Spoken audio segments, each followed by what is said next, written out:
Hello, my cosmic loves. Welcome back to my channel.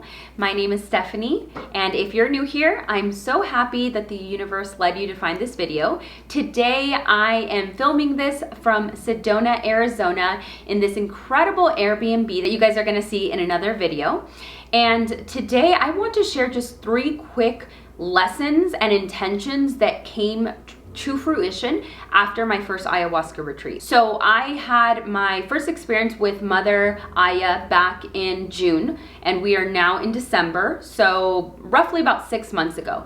And when I went to do it, when I signed up for this retreat, I basically posted it on social media. I told a lot of people about it, and I just told everybody, yeah, when I come back, I'm gonna share everything about it. And I came back from it, and it was just an experience that you cannot really put in words, especially right after. There is an integration process. 6 months later, and I finally feel ready and actually called to share some of the intentions that I had going into this ayahuasca retreat, and then sharing what actually came to fruition from setting those intentions. So number 1, I set an intention to heal my womb. As many of you guys know, I did experience sexual trauma as a teenager and also through my adult life. And in having these experiences, I had a lot of built up trauma in my womb area. And because of that, I had a lot of self-worthiness issues. I had a lot of issues of expressing my creativity, my sexuality. And going into this retreat and meeting Mother Aya, I asked her to help me, to heal me. But I'm gonna be really honest with you guys. The intention that I set, and I'm getting a little bit emotional, but the intention that I set to heal was to heal from a rape that happened when I was about 13 or 14. And it was painful. It was it was kind of basically reliving the whole situation. But the beautiful thing is that Mother Aya allowed me to see this experience from a completely different perspective. And in that perspective, I actually was able to forgive this person. And I actually was able to not only forgive him, but to show him love and to show him that we are all humans and that we come into this world with lessons from past lives. Oftentimes we carry karmic debt that we have to pay back in this lifetime. And I am not justifying what happened because it was obviously not right. And if you went through that, it is never okay. But the lesson here is that once you get to a point where you are able to forgive somebody that hurt you so deeply, that is when you're actually able to heal that wound. You are able to close it, you're able to move on and not have this shadow over you, because for most of my life I had this shadow and this victim mentality of this happened to me and just all of these different patterns. So that was a beautiful thing to be able to do. And since that, actually, my very first moon cycle was completely different. I usually have really bad cramps. When you're a victim of sexual abuse, you actually do carry a lot of that in your womb. And because of that, oftentimes it actually does manifest in really bad periods, really bad cramps, which I have struggled with for most of my life. But in healing that, I was able to really notice a difference in my womb. Number 2, I set the intention on my second night of the medicine to reconnect with my ancestors. So during the first night, there's music playing, and I had a deep, deep calling to get up and dance. And anybody that knows me knows that unless I'm drunk, which I am not, I haven't been drunk in like 7 years or so, I don't dance. And a lot of that has to do with my trauma. I didn't feel safe moving my body. I didn't feel safe in my body, and I never really realized that. During the first night, I had a very deep calling to get up and dance. And I did. After a little bit of crying, I danced. I started dancing. And in that moment, I just remember feeling such a familiar feeling, like I've been here before. And my memory went back to a time, whether it was me in a past life or my ancestors dancing around the fire outside which I'm very, very confident that that did happen, whether in my life or their life. And I felt this deep connection, but I didn't actually communicate with my ancestors before having this experience. So on night number 2, because of what I experienced dancing the first night, I set an intention of reconnecting with my ancestors and connecting to them to where they could tell me, and not only tell me what my next step is, but really guide me. They have been with me this entire time, but I just never really acknowledged them. So the second night, when I set that intention, what ended up happening is I actually had some sort of communication with my ancestors.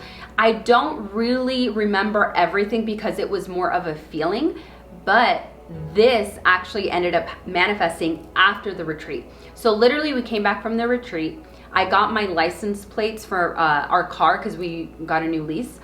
And I got the license plates. I open up the license plate and it is my, I'm getting emotional again. It is my grandpa's last name abbreviated. And in that moment, I just started crying because it was a sign. It was like him letting me know, hey, you asked for this message, here it is. And that was so beautiful. And ever since then, every single day, I connect with my ancestors.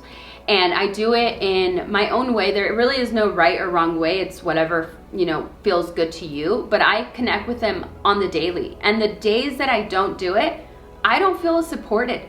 And that was just so... It blew my mind. It absolutely blew my mind that that happened. And I told everybody that I knew that that happened, like my family. My mom was so happy, and it was just no coincidence. We know, if you're watching this channel, you know there's no coincidences. The universe sets things in alignment for you when you're ready to receive them. And that was the synchronicity that the universe sent me, that Mother Aya helped me really manifest during my ayahuasca retreat.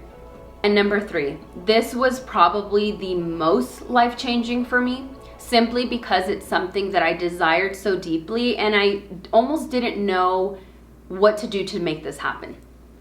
I don't remember if I set this intention before I went to the retreat or once I was there, but the intention was to receive the message from Mother Aya, how can I help my family? Because this is an emotional video. I probably should have been prepared. Because my family's so dear to me and I wanted to help them. I've always wanted to help them, right? You want to help your loved ones. So my intention was, how can I help my family? I didn't know what that really meant, if it was financially, if it was emotionally, if it was spiritually, whatever it may be. And what ended up happening is I had a conversation with the medicine, and I very, very vividly remember standing around the fire, and I looked in the fire and I saw all of the struggles that my family went through. Not just this immediate family, but my lineage from my mom's side, from my dad's side. And the medicine really showed me little bits and pieces of what we all went through, together, what everybody went through individually. The first message was, heal yourself. So I got that message that to help my family, I need to heal myself. And that was really empowering because that's exactly what I was doing. I went to this retreat. My family wasn't really sure what to think about it because they don't know much about the medicine, but I did assure them obviously that I was doing it in a safe environment and with trusted people. And I was doing it the right way by honoring the medicine and the indigenous ways of practicing these kinds of retreats, because I actually did it with indigenous shamans from Brazil. And going back to the story, so that was the first message that I got, to heal myself. The second message that I received, and it was a very loud, it was almost like it was my intuition. It was very clear. It was, help your mom. And I was like, help my mom? Like how? What do you mean help my mom? And that's all that I got. It was a very direct message, help your mom. And I was like, okay. And I just went about the ceremony. And then I came back home. And then I had a conversation with my mom a few weeks later about closing the chapter on what happened to me that I mentioned earlier before about when I was raped. I had a conversation with my parents because I hadn't done that since it happened, which I'm 30 now. I mean, we're 16 years, and it was like this knot in my throat. And I talked to them. It was a very scary thing to do, but they supported me. They showed me love, and it was really beautiful. And in me talking to my mom and telling her how I've been healing from this, and I finally feel like I can talk about it, which was a pretty big deal, she really saw that, wow, like, you're actually doing the work and it's helping you. Because if anybody knows the struggles that I went through, obviously it's my mom.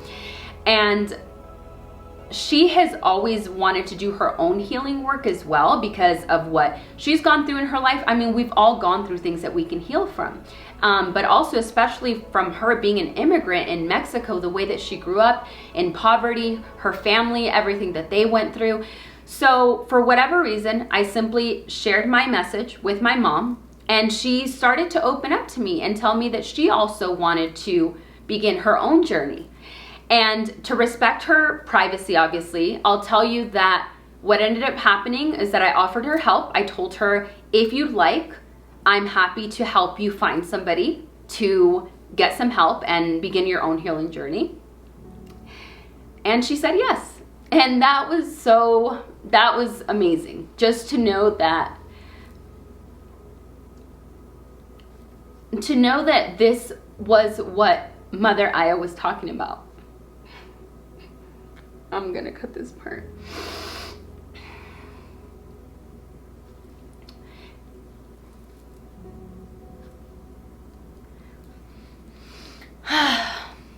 Thank you. And that was so beautiful, just to know that, oh my goodness, this is what Mother Aya was talking about. She said, help your mom. She knew that my mom was ready. And you can see now why I waited so long to share a little bit of my experience, because it is such a personal experience, and I am not here to promote it. I'm not here to tell you to go do ayahuasca. In fact, I tell most people, you will know when you're ready. It's not something that, oh, let's just go and, travel and astral project. Because the reality is that if you have trauma, it's probably going to be one of the hardest things you'll ever do in your life. And I know that even after 6 months or so, I believe, that I was working with my shaman before I went and did this. And I only did it because she let me know that she believed that I was ready, and I knew I was ready, and she was there. And my husband was there with me too. So my point in sharing today's video is just to share a little bit of my honest experience of these powerful transformations that happened by healing with this medicine. It is a beautiful medicine. The practices, the indigenous practices that where this comes from, the tradition, is something to be respected. So all that I ask is that if you're watching this, is to remember that you don't have to rush your healing journey just because suddenly everyone wants to do plant medicine. You know what's right for you, and if I can be of any assistance, let me know. I'm happy to give you guys any resources or guidance that I can provide. But I know a lot of you guys have been waiting for this video and I'm so grateful for your patience, and I would love to know if this resonated with you. Please remember to like this video and subscribe to my channel. It really means the world to me to hear your guys' comments, and it really lets YouTube know that you guys like this content, and other people that are on their spiritual journey can find this channel as well. Until next time, remember that the universe always has your back.